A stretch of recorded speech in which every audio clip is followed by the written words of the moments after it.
LOVE.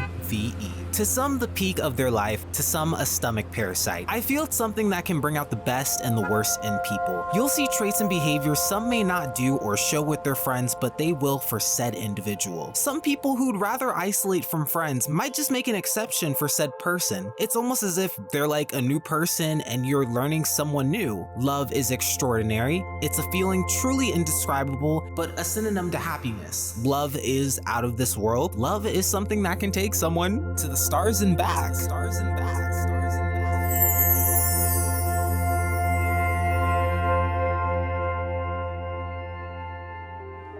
The super excited partner and the one who absorbs, and the little more depressing is probably one of my favorite types of relationships. Enter KangDae, your typical hermit crab. He doesn't like being bothered and would much rather be alone than being out with a group of others, for reasons which I will get into later on, but at the start of this he likes to be alone and others around him thinks he's unhappy because he's alone. And then there's Boseon, the sunshine, the happy cathartic ray of joy who's moving in, the adjacent to KangDae. But if you can tell by the title of this video, they're gonna get closer. So much so, Boseon is actually moving right next to him. Could you compare this to SpongeBob and Squidward in their relationship that could have been? Boseon catches KangDae at the corner of his eye and immediately throws his best efforts to make friends with him. KangDae does not receive this well and is more of a silent prude, and he doesn't tell him his real name and even just gets annoyed. They have this dynamic of neighbors, and Boseon being a loud snorer and trying to be a good neighbor. He's kind of the polar opposite. I'll be fair, if I can hear you snoring, there's a problem. KangDae complains at his job to one of his co-workers, who we will never see again after these few episodes, about how annoying he is, and they suggest talking to them about the problem. The adult thing to do. And he doesn't. But KangDae, goes to Boseon's apartment to get his ball back that he threw because he was snoring. Boseon innocently asks him if he likes the cookies he made him, and KangDae quickly says no, but doubles back and says they were too sweet out of guilt. But by episode 6, it's like Boseon is this thorn in KangDae's spine because he runs into him while he's on a date, and he's pretty much just everywhere to him. Boseon calls him by the name he told him, Humph. And the date KangDae is with thinks they're together, and this girl is nice to Boseon because of how nice he's being towards her, and this is KangDae, and even KangDae notices how different she is because of this ray of sunshine he is. The two end up hanging out, and by episode 7, KangDae is still acting like a prude, but is surprised by how Boseon isn't running off or being turned off by how mean he's acting. And it doesn't seem they're going anywhere, and it's just a plug-in situation where KangDae is receiving this energy and Boseon is just throwing it out. Something to note about this story before we continue is that the story is pretty short and it's a slice of life category. Another thing, what I find interesting about this story, it's interesting to see the other perspective of the one that you would think be pursued. It isn't until episode 11 there's a shift between KangDae's feelings for Boseon. KangDae notices Boseon running through the campus, surprised he's going here, and he tries finding him and finds Boseon trying to reach for a book in the library, and a mysterious guy helps him and pinches his cheeks. KangDae assumes they're close. He doesn't seem to care, but when Boseon notices him and says hello, and the mysterious guy looks at him, there's this odd competitive tension established by a couple of the shots in these upcoming panels. His name is Kyo, and he introduces himself to KangDae, saying he's heard about him before. Episode 19, KangDae catches Kyo kissing a mysterious girl and even tries to take pictures because he's under the impression Boseon and Kyo are together. After all these interactions, he's just like, oh my god, you're cheating. I wouldn't actively say he's doing this out of spite to, per se, eliminate the competition. He still sees Boseon as more of this thorn in his spine, but he's just doing a good deed. But he's still breaking his hermit crab state. By episode 22, KangDae leaves a note on Kyo's car wanting to talk, and the following night confronts him to say he knows about him cheating. But Kyo, as a pain in the ass narcissist his character is, he brushes it off and doesn't forwardly tell any truth, but just questions, so why do you suddenly care? It isn't until episode 26 where he's with Kyo and the mysterious girl that Kyo reveals, oh yeah, that's my girlfriend. You're delusional. His whole stitch is, ah yes, you didn't ask me, and I'm amazing. But we get a resolve to this whole weird situation. But focusing solely on these two, KangDae is deep in thought about why he's involving himself and trying to understand his feeling, and passes Boseon, and Boseon, being inviting and friendly, was asking him if he wants to hang out, but KangDae snaps on him. I have to interject, but in this episode and the next, I actually did tear up a little bit. I'm not too sure why. I think it may have struck a nerve. I feel some underlying past problem that I may have that is probably best for not me to remember and figure out, but we're getting progress, and so far we've only really seen KangDae's perspective of things and how he's very deep in thought and traumatically responding to this conflict. Episode 23, KangDae has this feeling of empathy and immediately regrets it after shouting at Boseon. He questions whether or not this is what he wanted, but obviously something in his mind is telling him otherwise. Now the thing is with KangDae is that he was bullied throughout his years of high school for being overweight. Slight spoiler that we will cover later, but I really wanted to get this point out. He missed out on a lot of experiences and friendships. So a lot of his feelings throughout this time in the story with Boseon is kind of like his first experience. Episode 26, KangDae makes a bit of a scene and apologizes to Boseon and wants to open up the chance to have a new friendship and start anew. And Boseon is honestly chill about it, just didn't want him to hate him and wouldn't mind it. By episode 27, we see KangDae and Boseon having a friendly competitive race, and you can tell they're both pretty happy at this point. Boseon is better than me, cause like, I don't know, he's just like this sponge. Now, I don't know, I feel so bad because it's like, if somebody yelled at me like that, it's like, at that point, I gotta turn away. No. But you know what?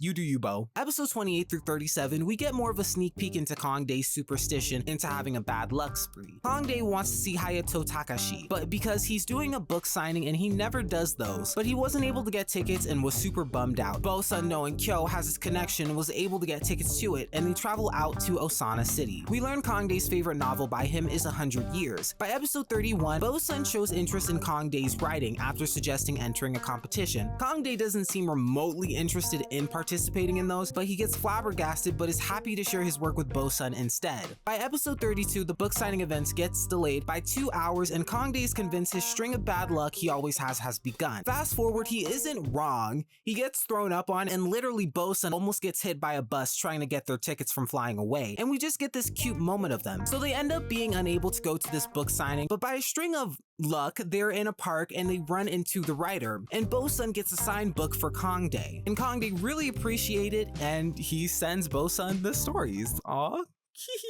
Oh my god, look at them connecting, you know? Like, he's willing to show something other people he wouldn't be willing to share. Flash forward to episode 43, we get more of an insight to what Boseon likes to do, but KangDae notices how quiet he is and how distant he's slightly becoming. By 44, KangDae notices he has been walking together. He has noticed he's been dodging his normal routines, like walking together, their typical routines. He's sitting in one of his classes, a subject sticking out to him all of a sudden, about giving time and effort into a relationship, which was an analogy for writing, and it clicks in his head he needs to take care of Boseon more, because so far Boseon has been the engager of everything, so KangDae possibly thinks he's not doing enough. They're still currently at a friendship stage, and I 100% understand that. KangDae tries to make the effort to ask Boseon to hang out and he gets rejected, and continuously asks him if he's okay. We really see how much he cares for him and how he's really trying to make an effort. He even reminisces about how he touched his head and how it makes him feel. But it isn't until episode 55, Boseon reveals that he's been taking a lot of art commissions because he wasn't able to get a job at his age, because he doesn't really have any experience. So he's been trying to make ends meet and has to use the college's technology. I like this because we get a little more insight to Boseon's life, and I really like it because what I've wanted so far from the story since I've started reading was more so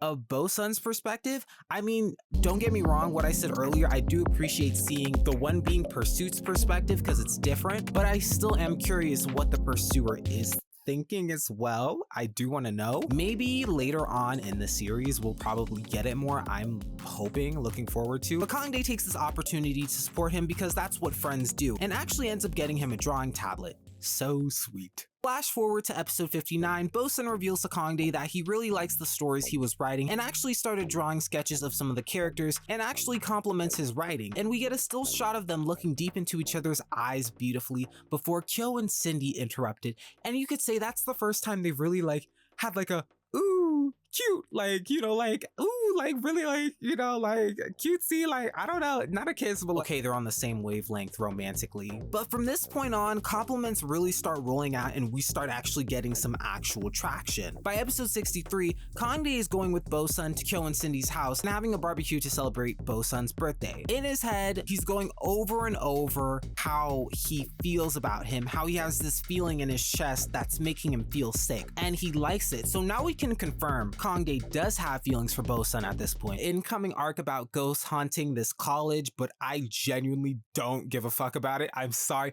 There's nothing wrong with the writing on this part or like anything poorly executed that I think of. I just genuinely did not care when I was reading it, because it's one of those moments where I feel like in the story we're like at the cusp of greatness and we're getting to the goods, but there's this little wall that's like right there that's kind of preventing us from really going the extra mile. Flash forward to episode 72 and 73, KangDae wanted more knowledge on this ghost that plagues the campus, and this guy in particular knows all about it, but because in an earlier episode KangDae had a bad run-in with him, and this guy wants an apology and tries Boseon. See, me personally, I would have smacked the absolute fuck out of him, but I understand why they didn't want to be hostile because they need information from him. But this guy is so petty. He makes him apologize and says, no, you're not getting any information from him, and pisses everyone off. Boseon doesn't care. You can shoot a rocket of negativity at him, but he will not care and just end up happy at the end. KangDae, on the other end, he's not upset about what happened with him and that guy or what he may said to him, but what he said to Boseon, that has him ticked off. That's a real man. Look, let's go back in there, whoop his ass and get kicked out again. I'm highlighting this part because he's willing to step up and defend his man, and I love it. I find it lovey. Episode 74, KangDae's in his head and he can't stop thinking about Boseon and how he feels, and realizes this is the first time he's ever been into a guy before. He's only been with women before, and it was very short term, one night stand, and Kyo has an idea on how to tackle this ghost, and they all meet up the following day before KangDae goes in, and he gets really hesitant because he's so excited to see him, and Boseon opens the door and walks into him, which sends KangDae into a state of flustered but not flustered.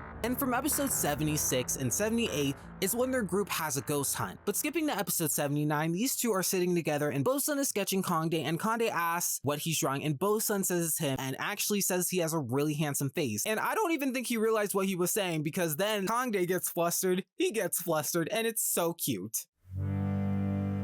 Episode 66 and episode 81 and 86, we get imminent flashbacks to KangDae's trauma from high school. There was a song that reminded him of the past of his only friend that he had, who he can't completely remember, but he can remember his bullies completely, and how they made fun of him and how they made him feel in school. In one of the episodes, he even tries to go through a yearbook and still can't figure out who it was. We don't even get to see this person's face, so why is this reoccurring for him after he meets Boseon? Boseon is opening him up to the world again in a positive light and making him happy, and it's almost as if his brain is pushing him back and won't let him grow. He feels deep down that he probably doesn't deserve to feel how he should feel, and when he looks in the mirror, he only sees his past self, and he isn't able to let go of his insecurities. Now, could this person be Boseon from this past? I highly doubt it, or maybe I just want there to be like some kind of reminiscent of something like Boseon now, but I wouldn't be mad at it. But regardless of whether KangDae is how he is now or then, doesn't mean he's undeserving of happiness, and I'm really excited to see the episodes where he figures it out and really opens up